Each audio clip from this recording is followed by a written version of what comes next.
Dans un village paisible niché au cœur d'une vallée verdoyante, vivait un jeune homme nommé Amadou. Amadou était connu pour sa curiosité sans limite et son courage à toute épreuve. Contrairement aux autres villageois, il ne craignait pas les histoires de sorcellerie et de mystères qui entouraient la forêt sacrée voisine, appelée forêt de Djamena. Cette forêt était interdite, car on disait qu'elle abritait des esprits anciens, des génies, et une calebasse enchantée capable d'exaucer tous les souhaits. Mais la légende racontait aussi que quiconque tentait de s'en emparer devait réussir 3 épreuves mortelles ou périr. Un jour, alors que la saison sèche frappait durement le village, les cultures dépérissaient et les puits s'asséchaient. Les anciens décidèrent d'organiser une prière collective pour implorer les esprits. Mais Amadou, voyant la détresse de son peuple, déclara : « Je partirai dans la forêt de Djamena et je trouverai la calebasse enchantée. Elle nous sauvera de cette sécheresse. » Malgré les avertissements des anciens, Amadou se mit en route au lever du soleil.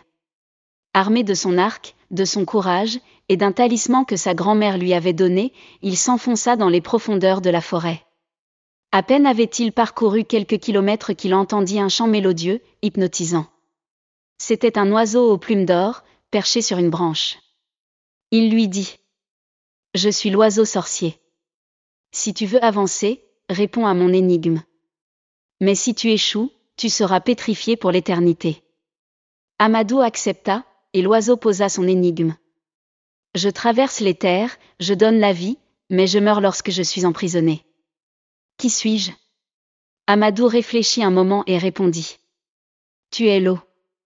Libre, tu nourris les rivières et les champs, mais enfermé, tu stagnas et meurs. » L'oiseau hocha la tête et s'envola en disant : « Tu es digne de continuer.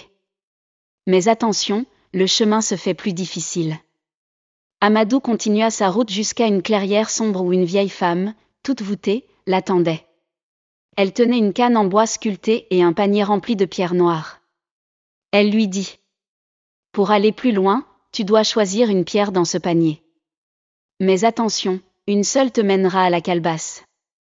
Les autres te condamneront à errer dans l'obscurité pour toujours. » Amadou se souvenait des paroles de sa grand-mère : « Fie-toi toujours à ton cœur et non à tes yeux. » Alors, au lieu de choisir une pierre brillante, il ferma les yeux et tendit la main. Il sentit une pierre chaude et vibrante, qu'il prit sans hésiter.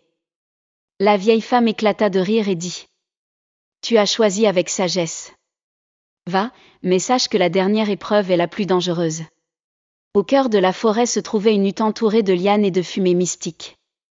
À l'intérieur, une immense calebasse reposait sur un piédestal. Mais à peine Amadou s'approcha-t-il qu'un esprit gigantesque, mi-humain mi-animal, apparut.